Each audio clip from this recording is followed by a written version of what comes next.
tahu filmnya, ada geologis De Guzman dari Filipina kalau nggak salah. Nah dia filmnya kan Busang tuh karena melakukan penipuan, makanya kompetensi ini juga apa namanya ada kalimat yaitu terikat oleh aturan dan kode etik profesional seperti itu. Nah kita lanjut ke istilah dan definisi ya. Sebelum lanjut ada pertanyaan berkaitan dengan 3 asas ini. Nanti kalau teman-teman ada pertanyaan, Tidak, Pak. tapi nanti kalau teman-teman tugas akhir juga kurang lebih sama. Laporan tugas akhirnya menganut ketiga asas ini. Tapi maksudnya kalau ini bukan pelajaran sertifikasi, tapi kompetensi teman-teman dalam membuat tugas akhir nanti juga akan diuji dan disidang oleh dosen pembimbing dan dosen penguji. Nah, kita lanjut ke ini ya, ke istilah dan definisi berkaitan dengan eksplorasi sumber daya dan cadangan. Nah, kegiatan eksplorasi kalau dulu dibuat itu kegiatan eksplorasi ada tahapannya, tapi kalau sekarang dia dibuat lebih simpel. Ada 2 kegiatan eksplorasi yaitu eksplorasi pendahuluan dan eksplorasi terperinci. Nah, eksplorasi pendahuluan ini itu kata kuncinya itu hanya mendefinisikan atau mencari indikasi adanya jebakan mineral. Tapi kalau eksplorasi terperinci itu atau eksplorasi detail itu kata kuncinya sudah harus mendefinisikan berkaitan dengan kuantitas dan juga kualitasnya. Artinya dari dimensi, bentuk, kemudian kadarnya atau kalorinya misalnya seperti. Jadi eksplorasi terperinci ini sudah mencakup kuantitas dan kualitas. Tapi kalau eksplorasi pendahuluan dia hanya mencakup jebakannya itu ada di mana, seperti itu. Nah, ini adalah yang pertama adalah contoh layout peta anomali geokimia soil.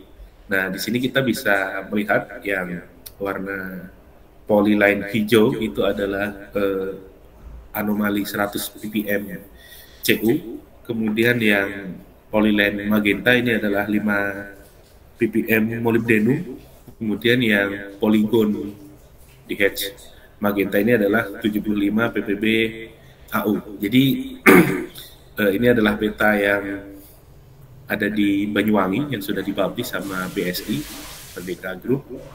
Nah, ini adalah salah satu contoh hasil dari eksplorasi pendahuluan. Nah, eksplorasi pendahuluan apa sih yang ada di kegiatan eksplorasi pendahuluan? Umumnya adalah studi pustaka atau studi literatur, kemudian survei tinjau, reconnaissance, kemudian kegiatan prospeksi. Nah, kegiatan prospeksi itu adalah merupakan kegiatan bagian dari kegiatan eksplorasi pendahuluan ya tentunya, yaitu tujuannya untuk mempersempit daerah yang mengandung jebakan yang berpotensi sebagai apa namanya jebakan mineralnya. Nah, kegiatan-kegiatannya kalau metode eksplorasinya tentu ada metode eksplorasi langsung dan tak langsung. Maksudnya di sini adalah yang tak langsung itu tidak langsung bersentuhan dengan sampel, yang langsung ya pasti langsung bersentuhan dengan sampel. Seperti yang umumnya metode tak langsung itu seperti geokimia. Misalnya yang tak langsung itu geofisika, kemudian penginderaan jauh, kemudian geomorfologi, kemudian geostruktur. Jadi dia banyak analisa, hasil, dan interpretasi. Berbeda dengan metode yang langsung. Kalau metode langsung di eksplorasi pendahuluan itu umumnya geokimia, seperti geokimia soil, kemudian parit puji, atau trenching misalnya, seperti itu. Nah, tujuannya untuk mempersempit area yang berpotensi menjadi jebakan mineral. Misalnya di area IUP-nya ini kan sangat luas, tapi kan tidak semua area ini memiliki anomali, sehingga dilakukan eksplorasi pendahuluan, sehingga baru keluarlah hasil-hasil area-area yang interesting atau area-area interest, maksudnya area-area yang menarik untuk dilakukan studi yang lebih lanjut. Nah, setelah dilakukan eksplorasi pendahuluan ya tentu akan melakukan eksplorasi terperinci. Nah, eksplorasi terperinci ini di layout yang sebelah kanannya itu umumnya kegiatannya ya pasti pemboran, tapi ada kegiatan pemboran yang dilakukan untuk proses eksplorasi detail seperti yang di area yang bornya banyak ini. Jadi yang kuning ini adalah bor yang sudah dibor di kuartal 1 2024 dan yang merah adalah propose bornya yang akan dibor selanjutnya yang belum dibor sebenarnya. Nah, kemudian di area yang di atas ini juga ada kegiatan pemboran. Ini adalah kegiatan pemboran scout atau kegiatan pemboran pendahulu. Biasa kadang istilahnya ada pemboran mata-mata. Nah, dia adalah kegiatan pemboran yang secara spasi masih lebih tidak rapat ya, lebih renggang daripada kegiatan eksplorasi terperinci. Jadi kegiatan pemboran yang seperti ini dia bisa masuk ke tahap di kegiatan eksplorasi pendahulu. Artinya apa? Kegiatan eksplorasi, kegiatan pemboran itu tidak serta-merta atau tidak selalu menjadi eksplorasi terperinci, tapi kegiatan pemboran pun juga bisa bagian dari eksplorasi pendahulu seperti itu. Nah, tahapan-tahapannya dari kegiatan eksplorasi pendahulu kemudian masuk ke prospecting. Setelah prospecting dia akan masuk ke scooping atau studi pelingkupan. Nah, di sini maksudnya itu adalah tingkatan studi yang mengkaji kelayakan teknis ekonomi dari tahapan ini. Jadi artinya begini, secara kuantitas dan kualitas dia masih kasar atau keyakinan geologinya masih rendah karena datanya masih sedikit. Nah, jadi nanti setelah itu dilakukan studi apakah dari hasil pemboran scout atau pemboran pendahulu ini kita bisa melakukan eksplorasi yang lebih detail lagi atau eksplorasi terperincinya. Dalam artian begini, kegiatan eksplorasi itu kan kegiatan yang menghabiskan biaya, berbeda dengan di area yang seperti PIT ini, kegiatan produksi. Kalau kegiatan produksi kan kegiatan yang menghasilkan revenue atau keuntungan. Nah, makanya studi di eksplorasi itu pasti jadinya akan bertahap dia. Setelah dilakukan pemboran pendahulu seperti ini, dilakukanlah studi pelingkupan. Layak tidak area ini untuk dilakukan eksplorasi terperinci. Seperti ini, bornya akan dirapatkan lagi seperti itu. Nah, nanti setelah dilakukan studi pelingkupan, dilakukan yaitu umumnya biasanya bisa langsung FS atau prastudi kelayakan kalau bornya studi kelayakan kalau bornya sudah rapat. Tapi kalau bornya belum rapat bisa dilakukan sebelum studi kelayakan atau FS, dilakukan prastudi kelayakan atau pra FS. Nah, kalau nanti pra FS-nya itu dokumen internal ya dilakukan oleh perusahaan sendiri, tidak dilaporkan ke pemerintah untuk penilaian sementara apakah proyek tersebut bisa lanjut atau tidak. Nah, nanti setelah ternyata dia proyeknya lanjut dan bisa dilakukan eksplorasi detailnya terperinci untuk mendefinisikan sumber daya, baru setelah itu dilakukan studi kelayakan atau feasibility study atau FS. Nah, dari sini ada pertanyaan berkaitan dengan kegiatan eksplorasi pendahuluan dan eksplorasi terperinci. Kalau nggak ada kita lanjut. Nah, sumber daya itu apa sih? Jadi sumber daya itu bagian dari jebakan mineral atau batu bara ya, yang dimana kuantitas dan kualitasnya itu sudah tertentu atau kita ketahui sebenarnya. Jadi dia sudah ada tahapannya di sini, artinya dia memiliki kuantitas dan kualitas, sudah dilakukan eksplorasi terperinci. Nah, kita di sini sebenarnya belum membicarakan tentang keekonomiannya. Nah, berbeda dengan cadangan. Cadangan itu kita sudah membicarakan keekonomiannya, nilai ekonomisnya. Nah, cadangan ini adalah bagian dari sumber daya mineral, artinya bagian dari ini yang dia itu bisa ditambang atau bisa dipanen sebenarnya. Kurang lebih seperti itu. Nah, sumber daya itu dibagi menjadi 3. Ada sumber daya mineral tereka, terunjuk, dan terukur. Nah, sumber daya mineral tereka ini itu bahasanya ini sangat kualitatif.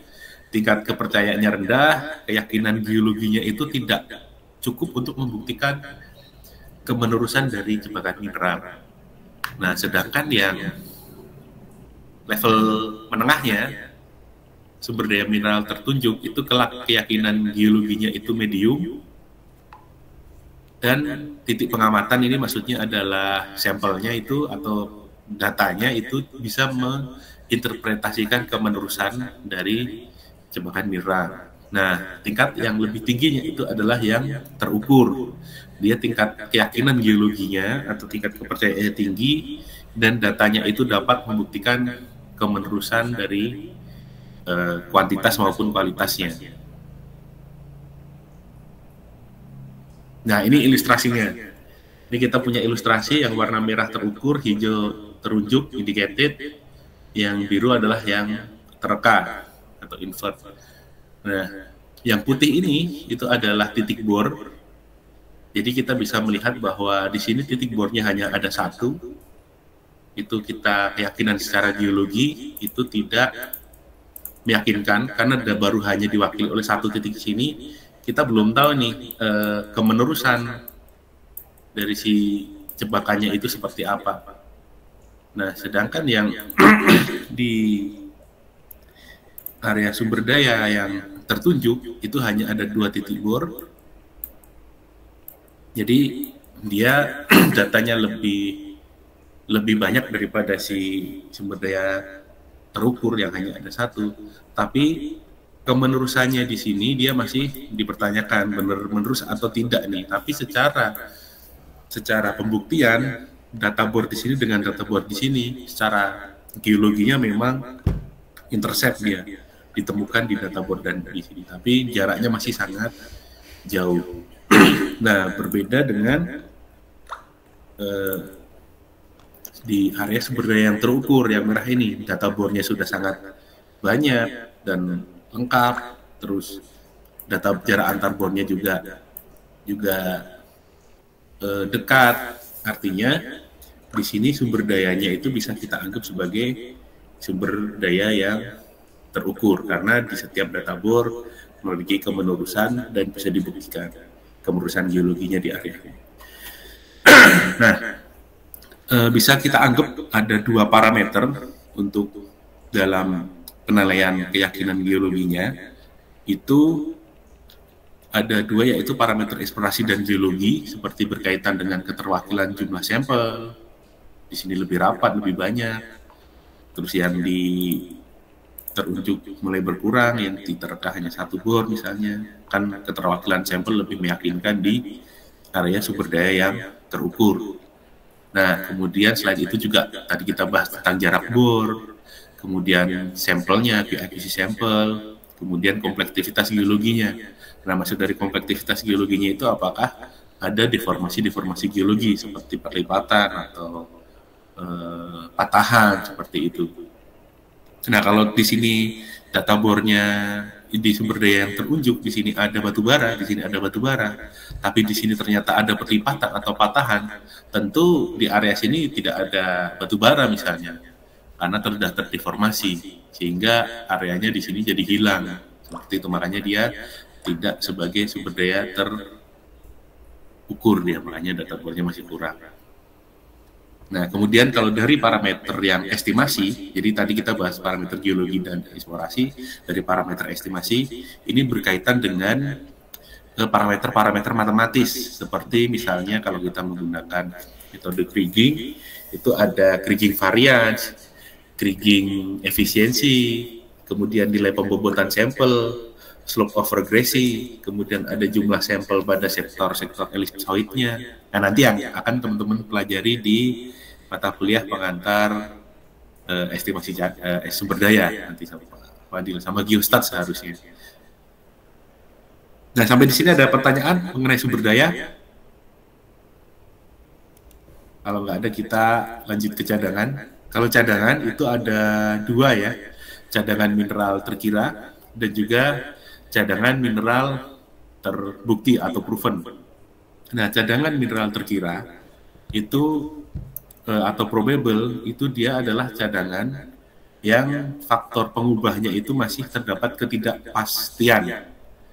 Nah, sedangkan kalau yang terbukti faktor pengubahnya atau modifying faktornya itu dia sudah memiliki kepastian yang jelas. Nah, nanti seperti apa ilustrasinya akan kita jelaskan.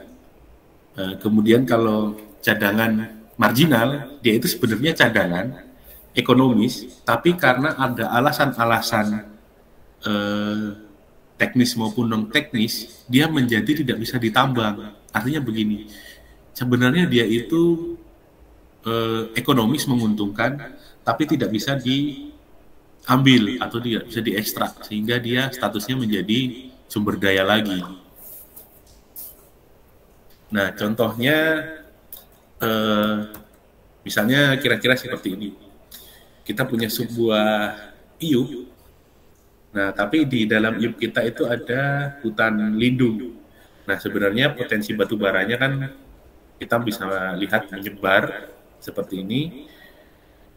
Di area kawasan hutan lindung itu tidak bisa kita keluar izin. Secara iup mungkin bisa, tapi secara IPPKH eksplorasi maupun IPPKH operasi produksi, IPPKH itu izin pinjam pakai kawasan hutan. Nah, ini tidak bisa keluar. Jadi di area ini tidak bisa kita apa-apakan sama sekali. Artinya, misalnya di sini ada sumber daya atau cadangan yang ekonomis, tapi dia tidak bisa ditambang, nah itu bisa menjadi cadangan marginal karena berkaitan dengan alasan perundang-undangan. Nah, contoh lagi berkaitan dengan alasan sosial misalnya. Di sini ada pemukiman. Nah, batu baranya ada di bawah pemukiman. Sebenarnya dia bisa ditambang ekonomis. Tapi karena ada pemukiman dan harus direlokasi, ya kita tidak bisa menambangnya. Sehingga di sini menjadi sumber daya lagi dia, cadangan marginal. Ya bukanlah sebuah cadangan yang bisa kita tambang karena ada kampung. Kecuali pemukiman ini bisa kita relokasi, kita pindahkan, baru kita bisa tambang di areanya. Seperti itu.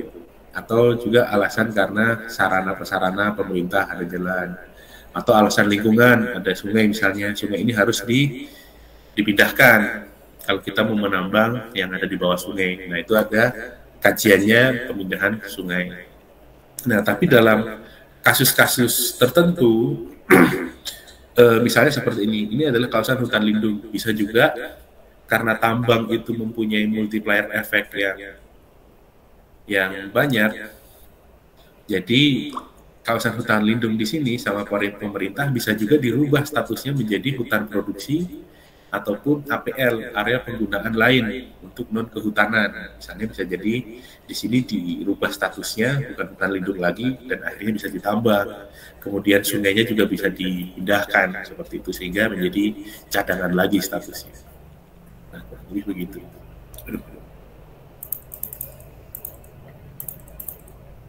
Dari sini ada pertanyaan?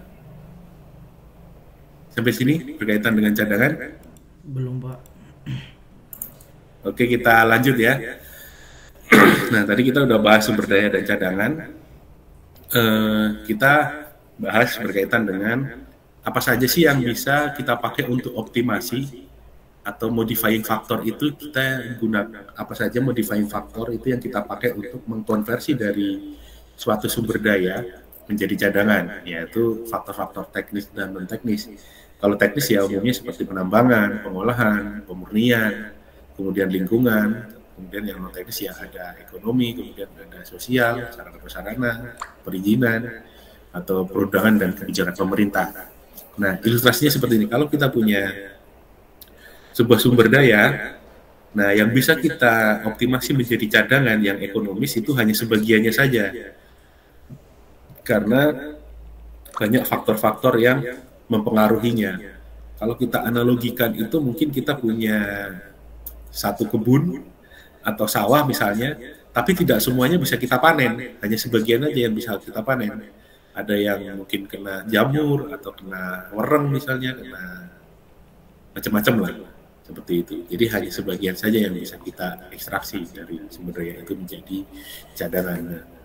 Contoh-contoh untuk optimasi kita bisa memasukkan parameter-parameter seperti harga penjualannya, kemudian ada biaya-biayanya kita masukkan, kemudian ada faktor teknis seperti dilusi dan mining recovery, kemudian ada faktor-faktor seperti perundangan dan kebijakan, karena kita harus membayar royalti, kemudian membayar pajak seperti itu. Kemudian ada faktor teknis terkait pengolahan, recovery, ekstraksi. Kemudian ada juga faktor teknis seperti geotek berkaitan dengan sudut lerengnya. Nah, ini adalah contohnya, ini yang sudah dipublikasi oleh BSI juga di Tumpang Pitu. Nah, ini yang di dalam pit, kalau sumber daya ya semuanya ini adalah sumber daya. Di dalam pit maupun di luar pit itu adalah sumber daya. Nah, tapi yang dimaksud cadangan itu yang ekonomis, yang ada di dalam pit di sini saja. Yang di dalam pit ini adalah yang ekonomis, itu yang disebut cadangan. Kalau sumber daya itu ya keseluruhannya. Makanya pengertian cadangan itu adalah bagian dari sumber daya yang ekonomis.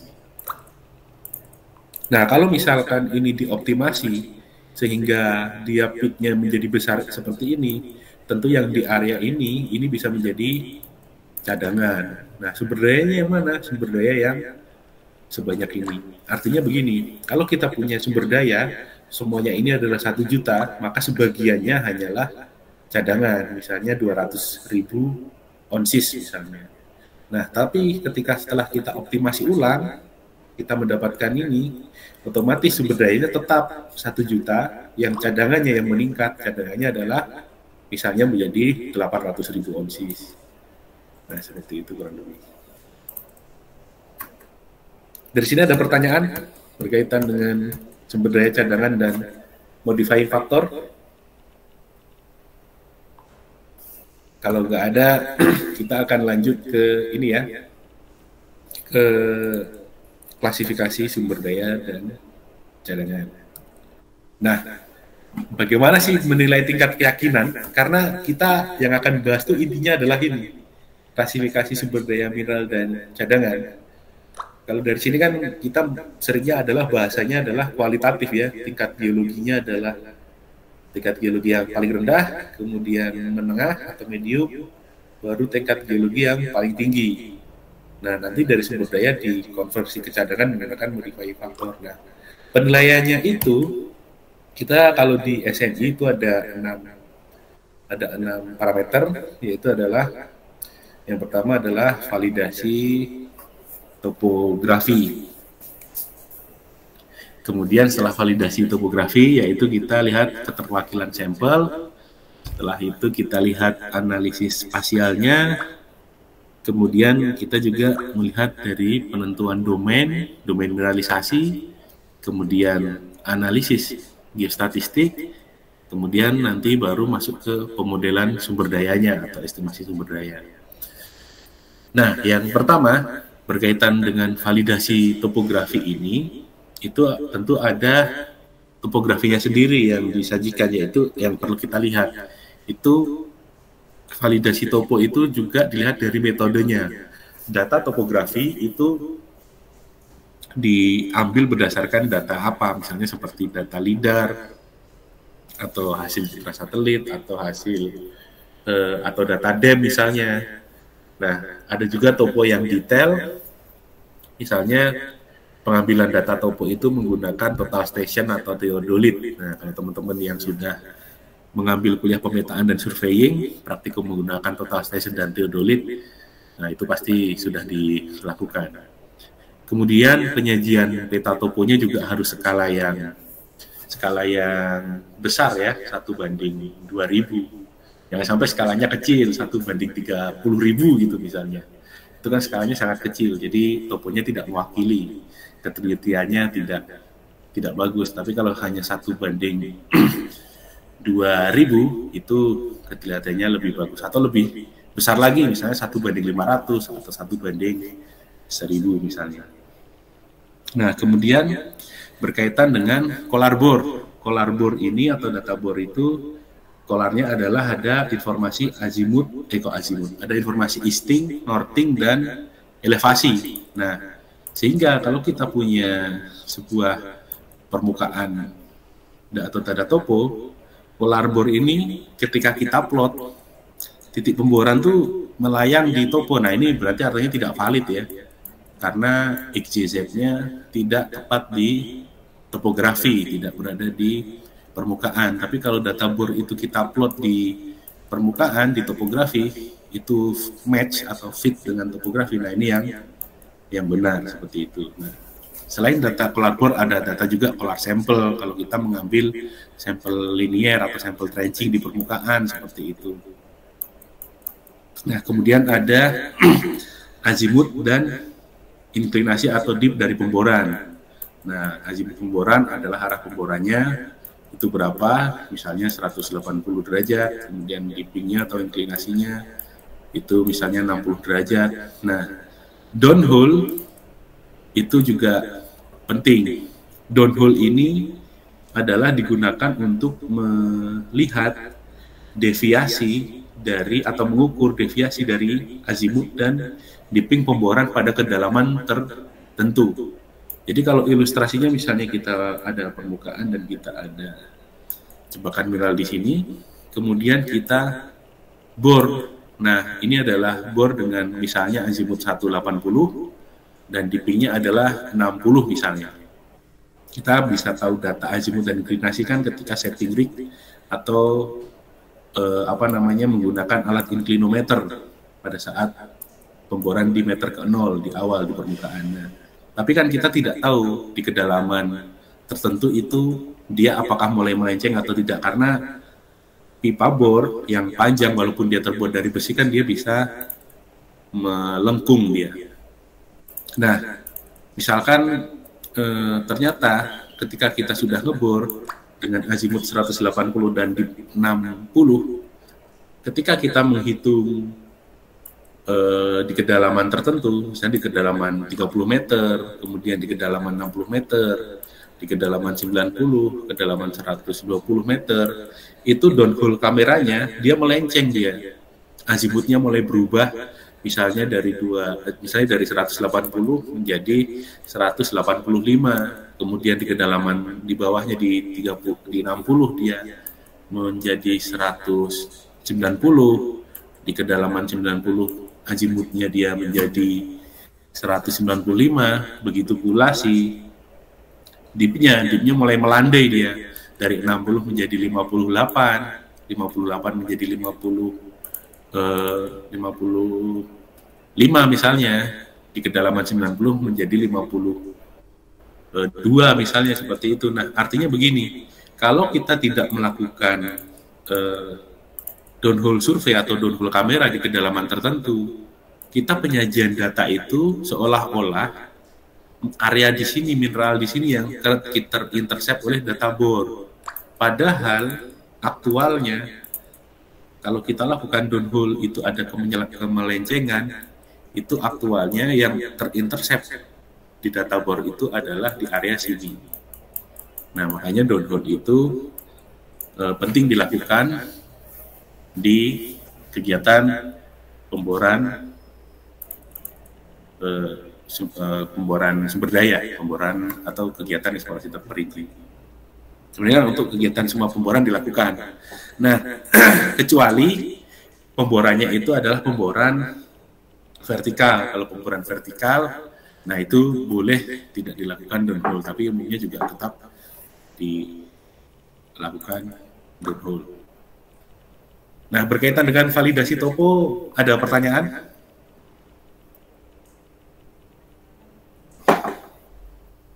Kalau tidak ada, kita lanjut ya.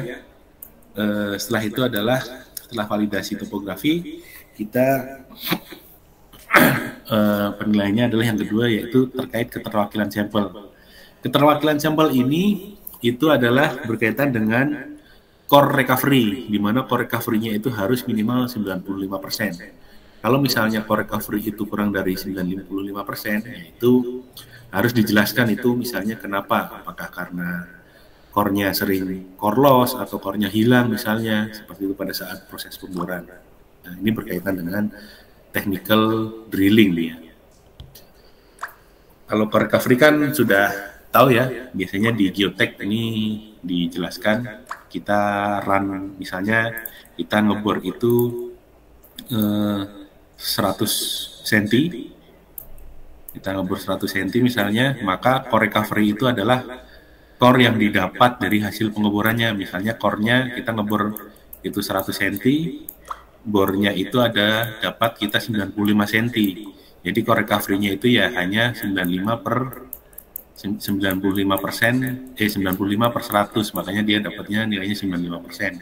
Nah, yang di sini kemana? Yang di sini misalnya dia ada core loss dia, atau dia hancur, jadi tidak terambil sampelnya, kurang lebih seperti itu. Nah, setelah kita melihat keterwakilan sampel, kita melihat dari sisi analisis spasialnya. Maksudnya apa sih ini? Ini adalah di korelasi data pemboran, atau kita membuat stratigrafinya, dia berkaitan dengan ketebalan dan kualitas. Misalnya kita punya sebuah permukaan di sini, kemudian kita ada pemboran, ada data bor, kemudian dari data bor itu kita bisa mendapatkan informasi geologi berkaitan kuantitas dan kualitas. Maksud kuantitas di sini dia hanya di level ketebalan. Misalnya kita punya endapan epithermal, misalnya kita vein system, misalnya kita punya ada data intercept mineralisasi di area ini, di area ini, di area ini, kemudian di area sini. Nah, sehingga kita bisa mengkorelasikan si data bor ini menjadi dalam bentuk sistem begitu misalnya. Nah, ini dia mineralisasinya, area mineralisasi. Tentu nanti akan agak berbeda dengan penentuan domain. Nah, setelah dari analisis spasial ini kita lakukan penentuan domain.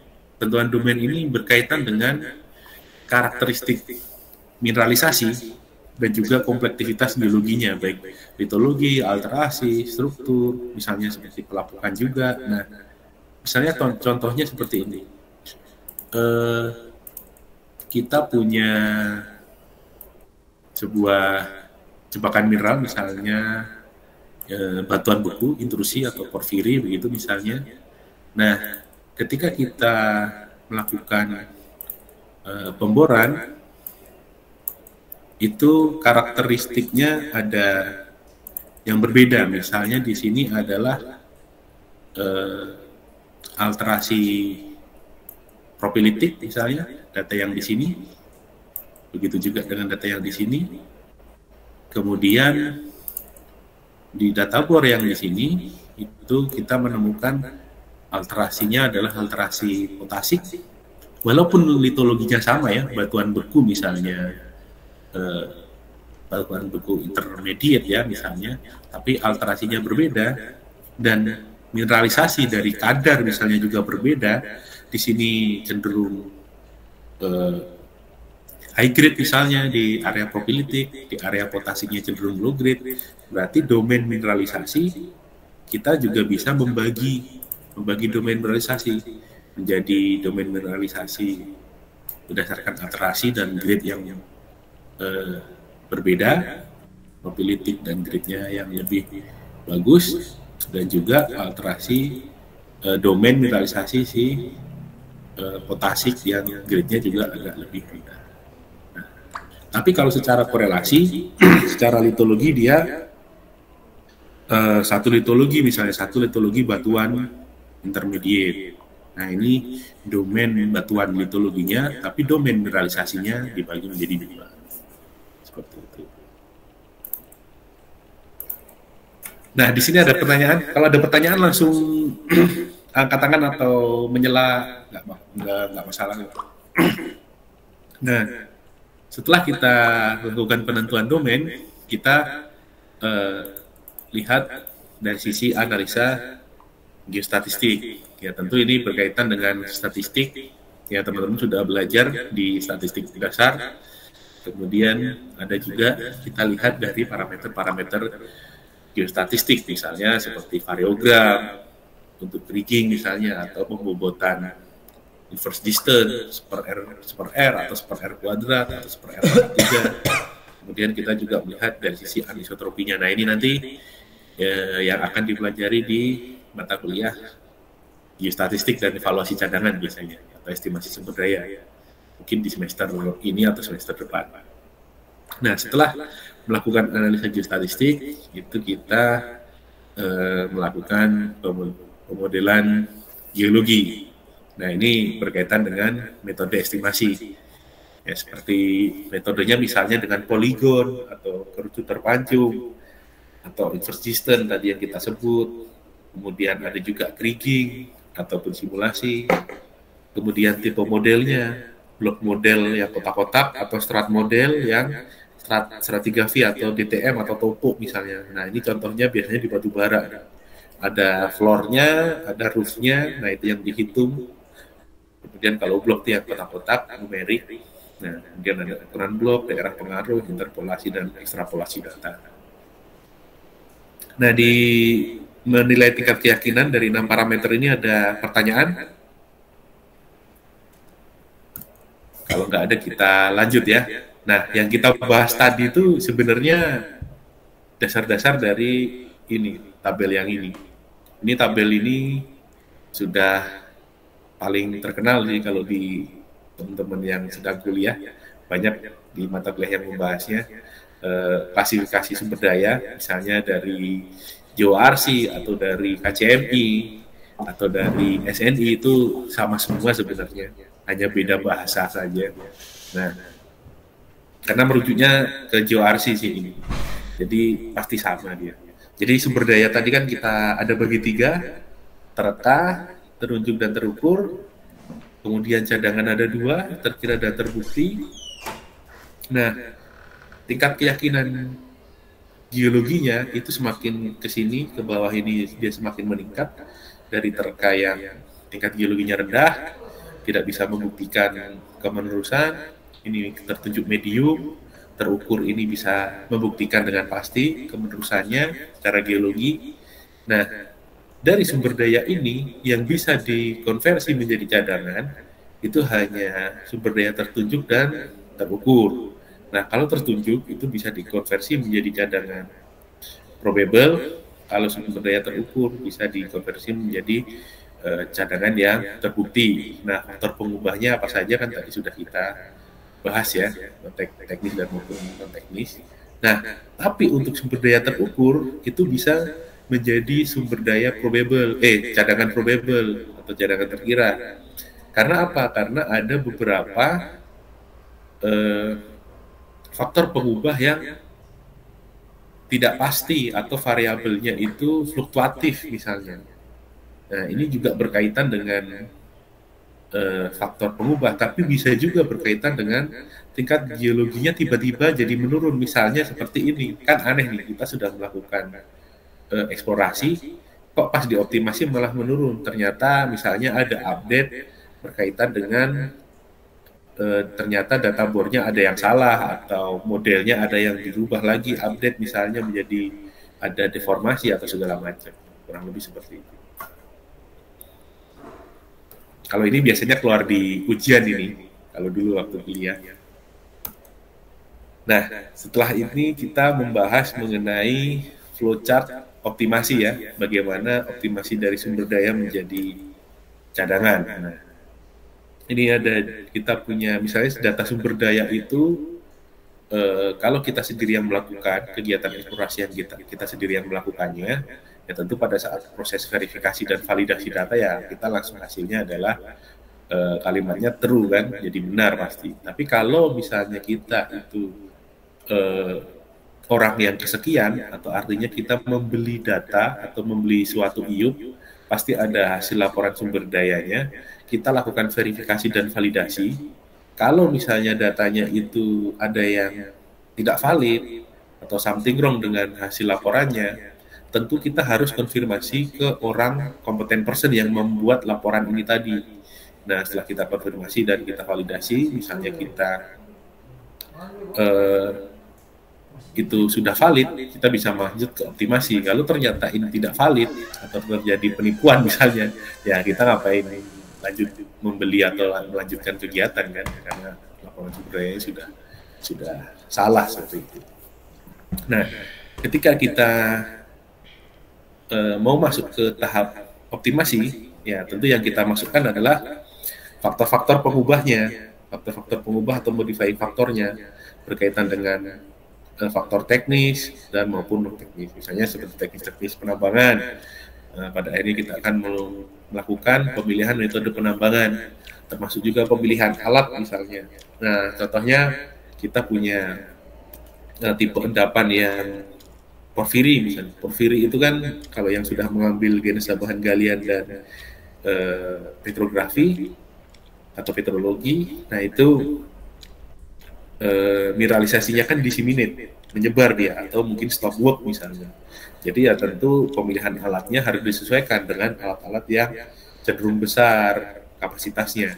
Tapi ketika kita sedang mengoptimasi vein system seperti endapan epithermal, nah vein system dia tipis-tipis, itu tentu ya nggak mungkin kita pakai alat yang besar, tapi kita pemilihan alatnya dan metode penambangannya juga ya harus sesuai. Misalnya alatnya tentu dengan alat ekskavator dan hauler atau truk yang lebih kecil misalnya.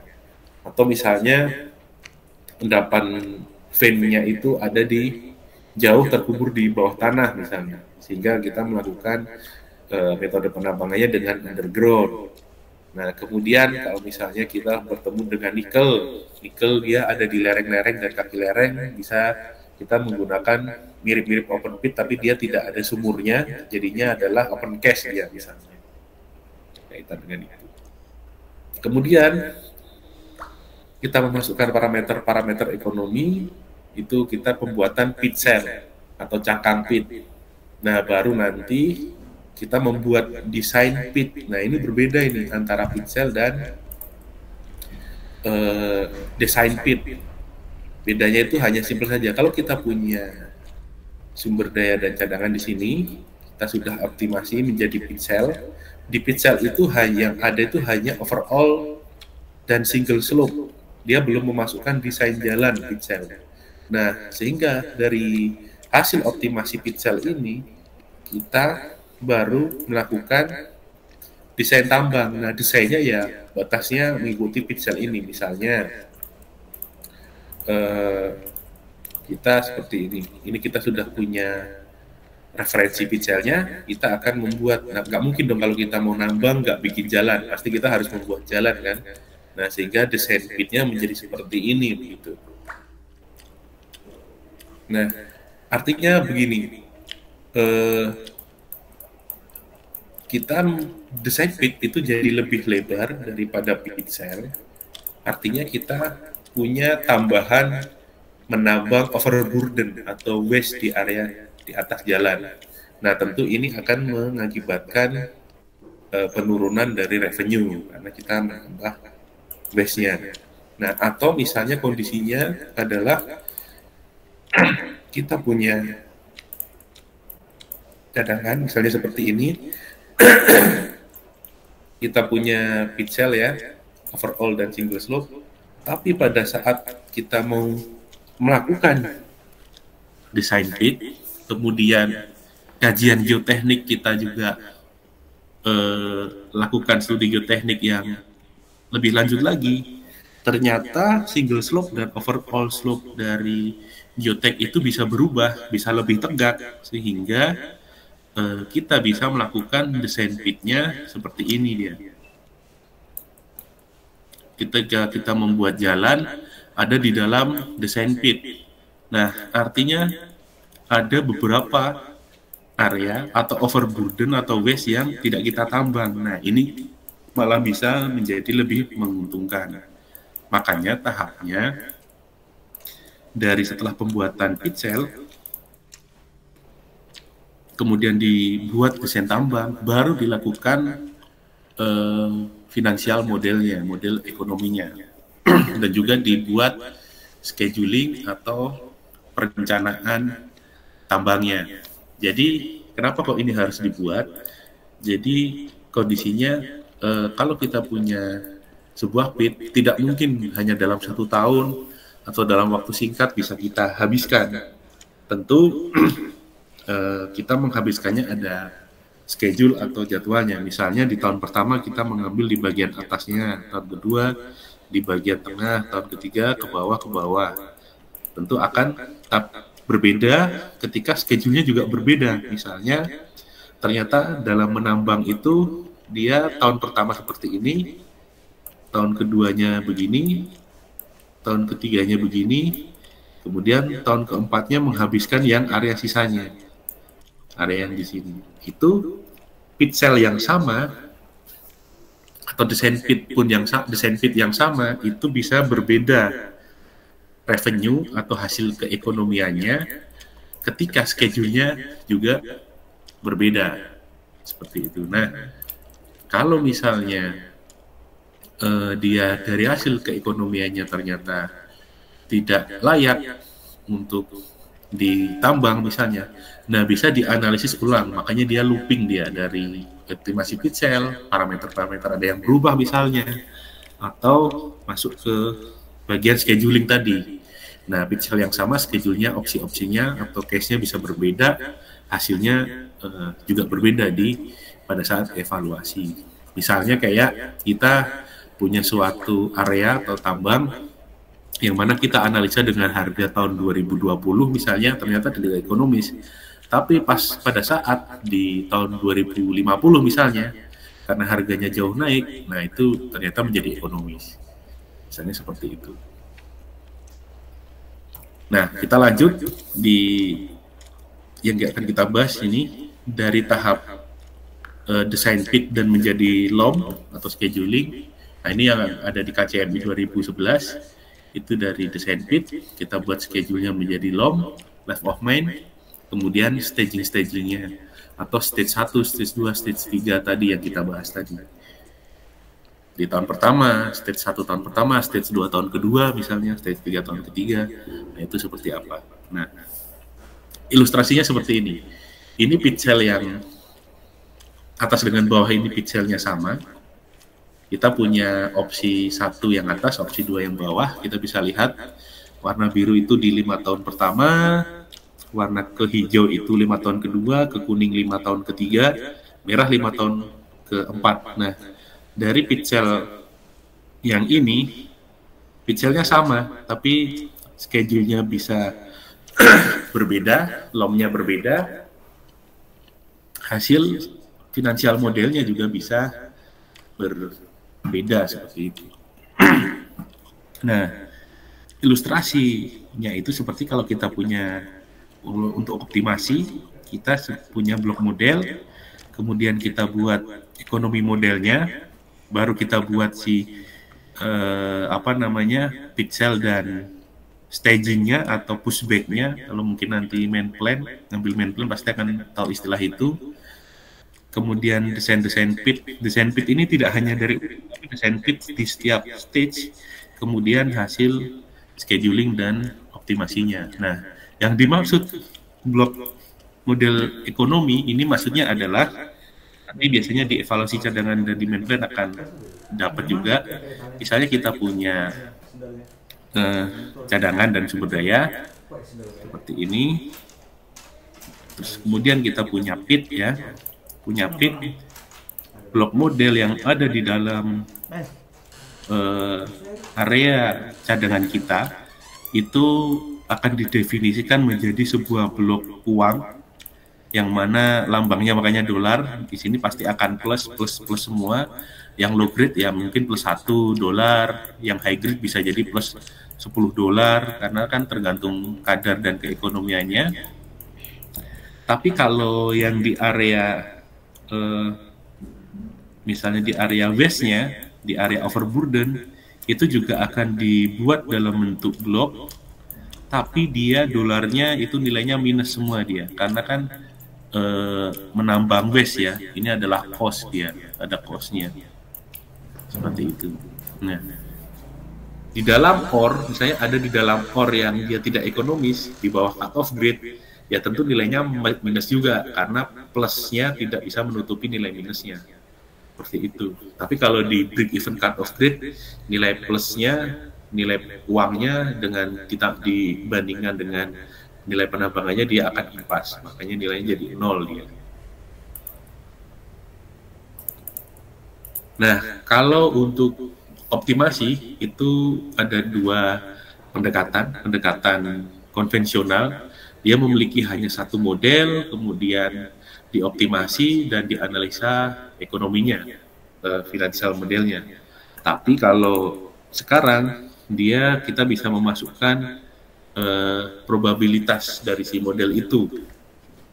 Jadi ada beberapa model, kemudian kita optimasi dan kita lakukan finansial modelnya. Nanti hasilnya menjadi rentang dia, seperti hasil-hasil regresi.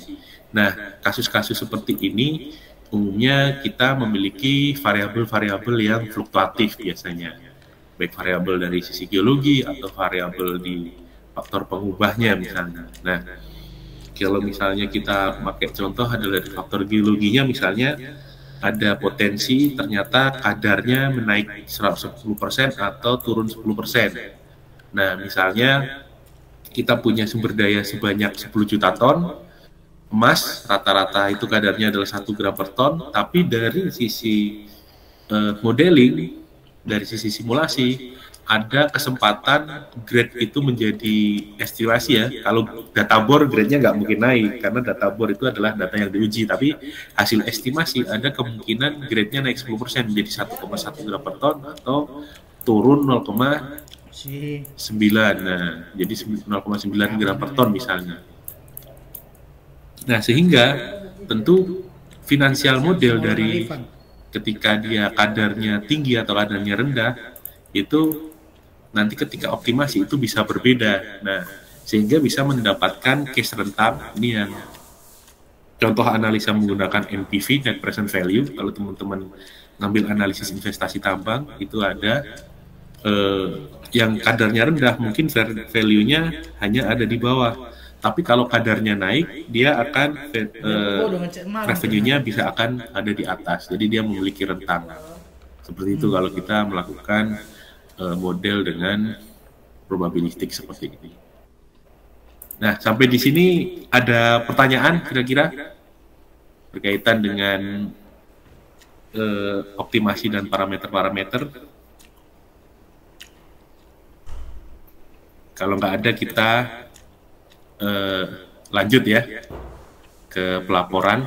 Nah, pelaporan ini yang akan kita bahas hanyalah formatnya dan lampirannya. Nah, kalau dokumen-dokumen di tambang itu umumnya ya kita di mata kuliah lingkungan tambang kita mempelajari tentang AMDAL, RKL, UPL, ya setidaknya walaupun tidak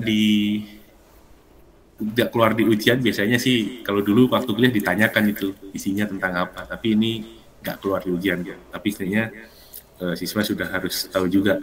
Nah, format pelaporan sumber daya dan cadangan itu ada 7 bab.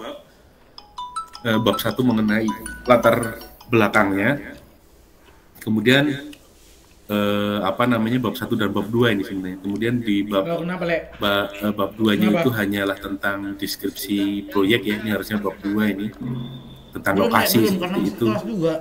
Kemudian bab 3 menceritakan tentang geologi regional dan geologi lokal. Bab 4 ini adalah kegiatan eksplorasi terperincinya itu dijelaskan seperti apa. Nah, di bab 5 baru masuk di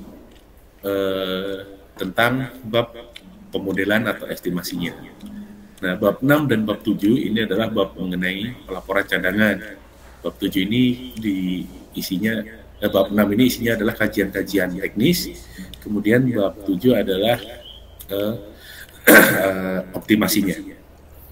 Nah, kemudian lampiran dari pelaporan ini dia juga memiliki tabel lampirannya. Kalau tentang pelaporan itu kan berkaitan dengan data. Nah, tapi kalau di lampirannya tabel A dan tabel B itu adalah uraian-uraian metode-metode dan parameter yang dipakai.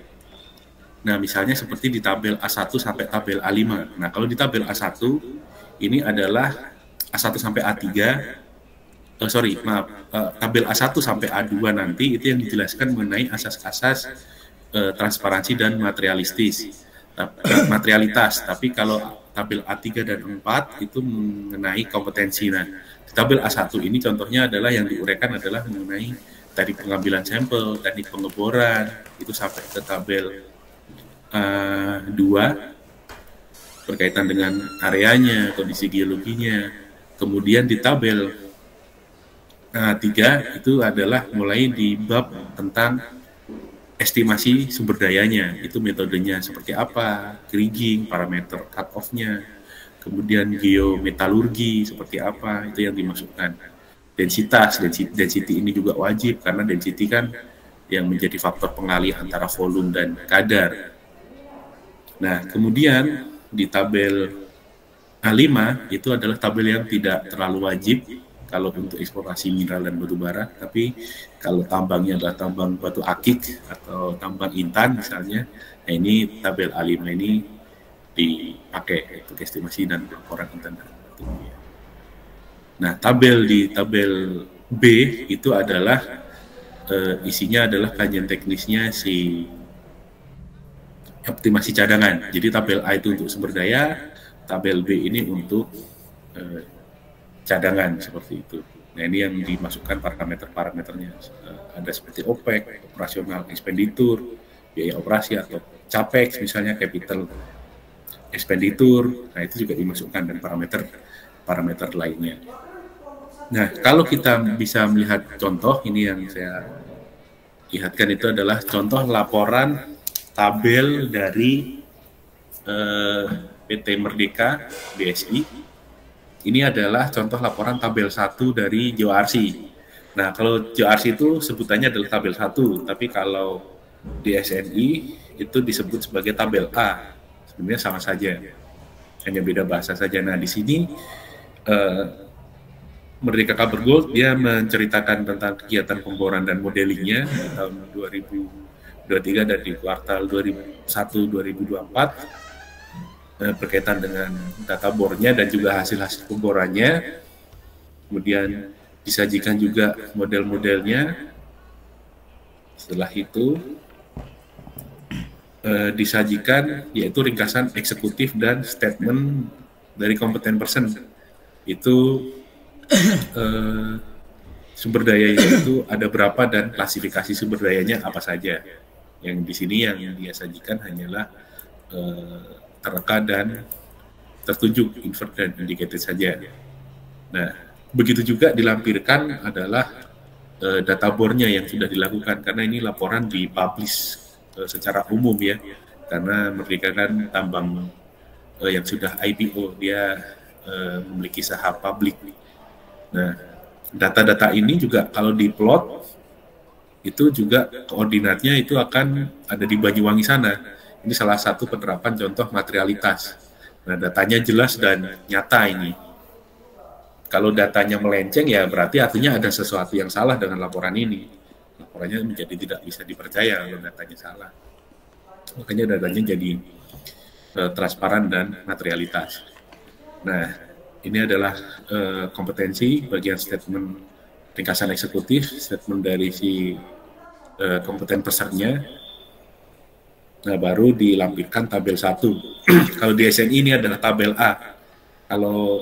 Kalau data itu disajikan di laporannya, tapi kalau di lampiran tabel 1 GeoRC atau tabel A SNI, itu yang disajikan adalah apa saja sih yang dilakukan dalam kegiatan subbab pengambilan sampling tekniknya. Nah, seperti ukuran-ukuran bit pemboran atau ukuran core, kemudian metode-metode pengambilan atau uji sampelnya, misalnya dengan ICP-MS, fire assay atau AS atau segala macamnya.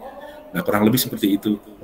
Jadi kalau di pelaporan itu semuanya ada di laporan sumber daya dan cadangan, tapi kalau aspek-aspek parameter-parameternya dimasukkan di tabel 1 atau tabel A seperti itu.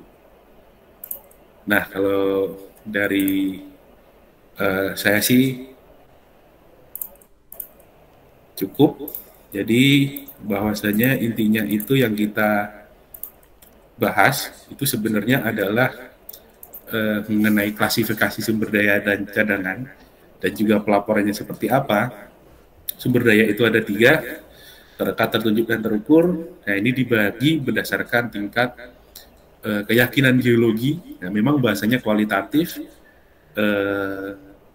tingkat geologi rendah, medium, dan geologi yang tinggi.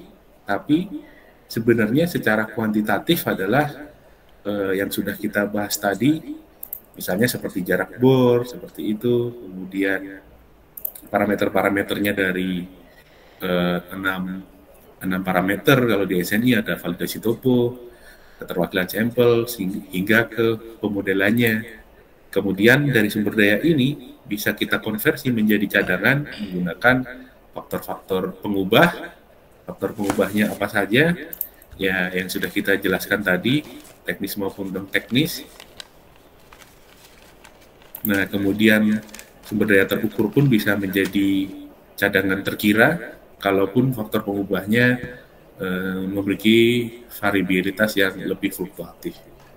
Ya, kurang lebih sih seperti itu dari saya. Kalau dari teman-teman yang lain ada pertanyaan atau tidak? Rizky Setiawan, ya silakan. Baik Pak, sebelumnya terima kasih atas waktunya. Izin memperkenalkan diri Pak. Nama saya Rizky Setiawan dengan NIM 122370163. Saya izin bertanya Pak terkait klasifikasi sumber daya ini Pak.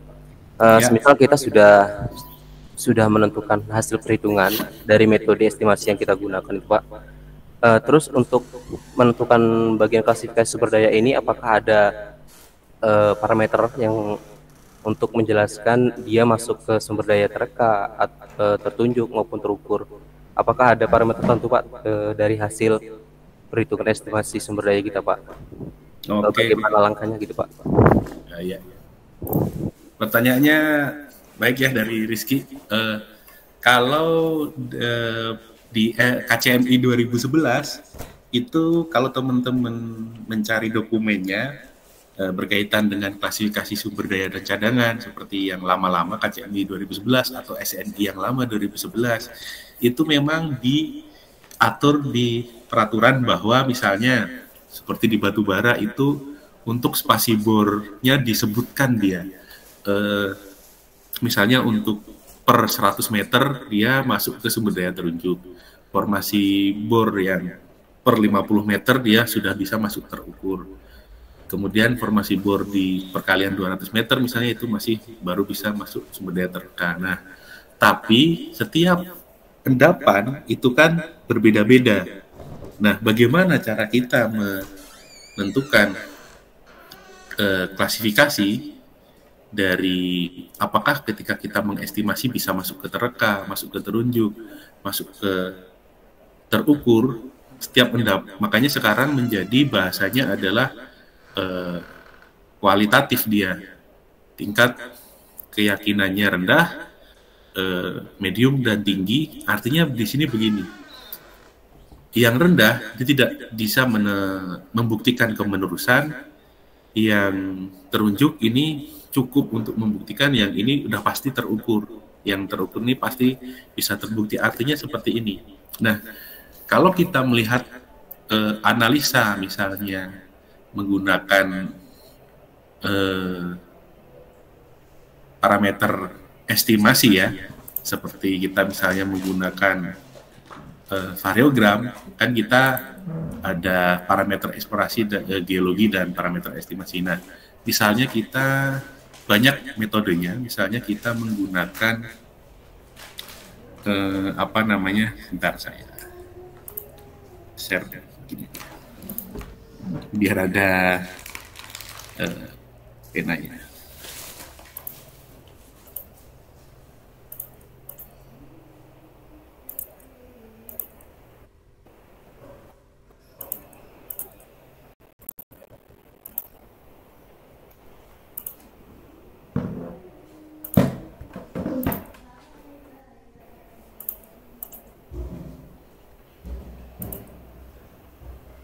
Nah, kalau misalnya kita menggunakan parameter estimasi dari variogram misalnya, kalau nanti mengambil mata kuliah ini ya, apa namanya, pengantar estimasi sumber daya, kita analisis dengan variogram, itu kita punya gamma di sini, kemudian di sini kita punya jarak. Nah, variogram itu di sini kita punya varians.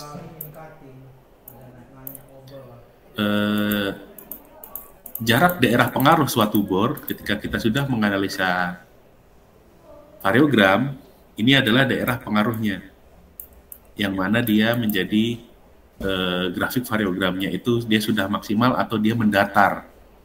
Nah, ini adalah daerah pengaruhnya. Misalnya kita mendapatkan daerah pengaruh dari sini ada 50 meter, kalau kita menggunakan parameter estimasi ini misalnya, itu adalah kita bisa mengambil sepertiga jarak ini adalah measure, kemudian 2/3 jarak ini menjadi terunjuk atau indicated. Nah, yang di sepertiga terakhir lagi di 50 meternya itu adalah sumber daya tereka. Nah, misalnya kondisinya kalau kita ilustrasikan di sini, ini adalah jaraknya berarti kira-kira mungkin adalah kita anggap 20 meter. Nah, yang di sini ini adalah jaraknya sudah sekitar 40-an meter yang jarak di sini. Nah, yang jarak di sini ini menjadi jarak yang 50 meter seperti itu misalnya. Sehingga yang di area sini itu menjadi sumber daya yang terukur, ini menjadi sumber daya tertunjuk, yang di sini menjadi sumber daya tereka. Ini kalau kita misalnya mengambil dari parameter estimasi si variogram misalnya, atau biasanya kalau nanti sudah mulai profesional ada namanya DHSA, drill hole spacing analysis. Nah, seperti ini misalnya. Ini salah satu contoh. Atau kita bisa menggunakan parameter estimasi yang lain seperti yang tadi saya sebutkan berkaitan dengan apa namanya, ada contoh apa istilahnya itu, kriging variance, kemudian kriging efisiensi, kemudian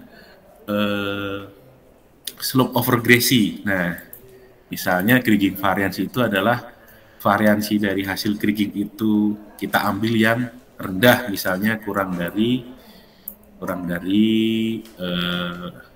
1 begitu misalnya. Misalnya kriging variansi itu kurang dari 1.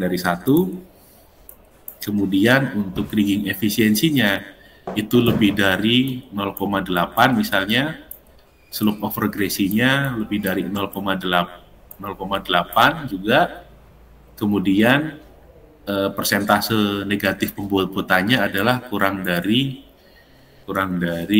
5% begitu misalnya. Nah, parameter matematis ini itu akan kita lihat, kita warna-warnai di blok model misalnya. Nah, parameter estimasi misalnya dari keempat ini yang sudah kita klasifikasikan rentangnya, misalnya di area yang hijau ini, yang di dalam pit ini. Nah, kalau sumber daya semuanya di dalam pit maupun di luar pit, yang area warna hijau itu misalnya dia menjadi sumber daya terukur, yang biru bisa menjadi sumber daya tertunjuk, yang merah bisa menjadi sumber daya tereka.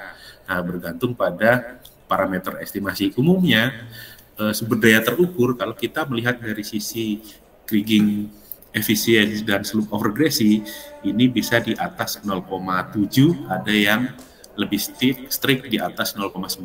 Nah, begitu pula indicated misalnya di atas 0,65 atau di atas 0,7. Nah, kalau invert pasti sisanya di bawahnya. Misalnya kalau kita melihat dari parameter matematisnya. Kurang lebih seperti itu. Kira-kira, tapi siapa tadi? Rizky ya? Nah, itu dia. Tapi ini penjelasan yang harusnya ke mahasiswa semester 7 atau semester 8 ini yang sudah mengambil mata kuliah estimasi cadangan sama main planning biasanya, evaluasi cadangan juga. Iya, kurang lebih begitu.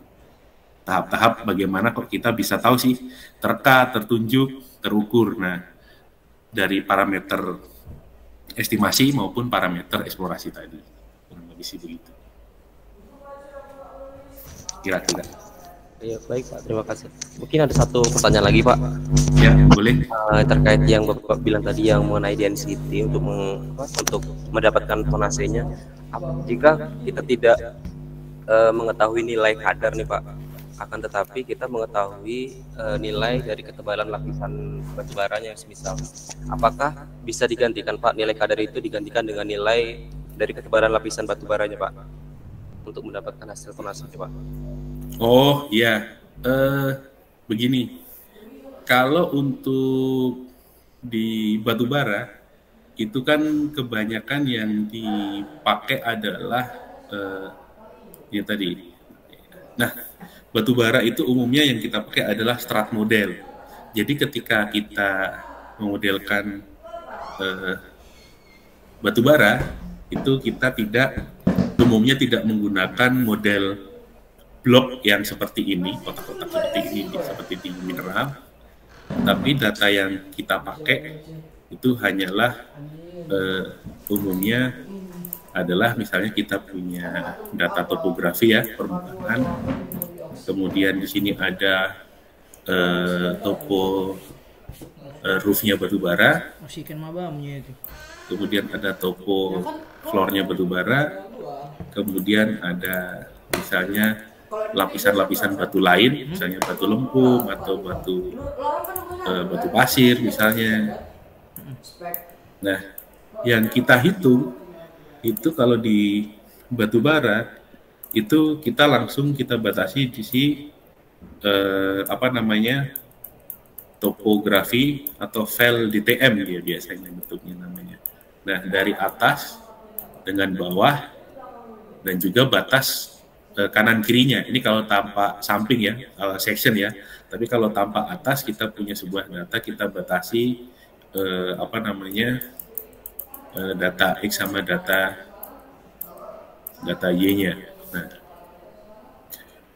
density itu wajib dilakukan dari density. Makanya density itu muncul ada di tabel 1 GeoRC atau tabel A, di tabel A1, di tabel A3 kalau di SNI. Makanya density itu wajib dilakukan karena untuk pelaporan sumber daya itu harus ada berkaitan dengan kuantitasnya. Jadi dari tidak hanya dimensinya tapi juga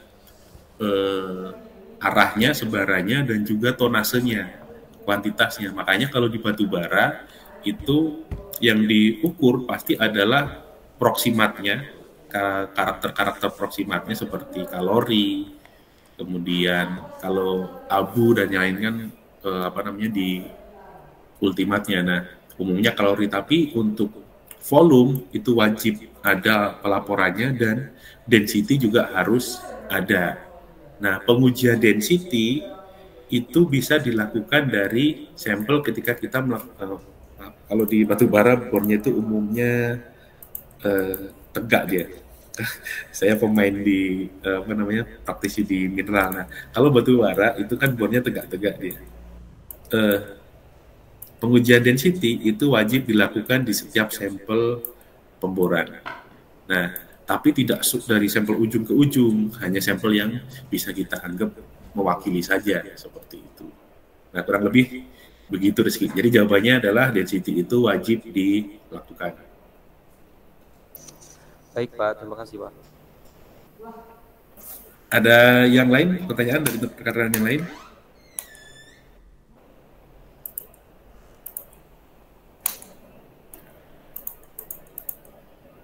Kalau misal tidak ada, kalau dari saya sih ya saya ucapkan terima kasih.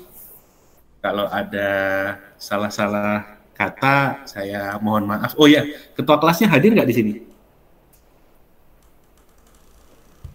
Kalau enggak, nanti gini aja, minta tolong di screenshot ini kelasnya, nanti dikirim ke Pak Rahmat Fadilah untuk laporan ya. Kurang lebih sih begitu.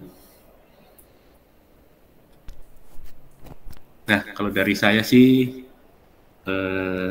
terima kasih. Kalau ada salah-salah kata saya minta maaf. Semoga ilmunya berguna nanti untuk kuliah-kuliah selanjutnya. Pertemuan kita hanya sekali, nanti di minggu depan sudah sama Pak Fadilah. Kurang lebih sih begitu saja. Terima kasih. Saya akhiri. Wassalamualaikum warahmatullahi wabarakatuh. Waalaikumsalam Pak. Terima kasih. Terima kasih Pak. Terima kasih Pak.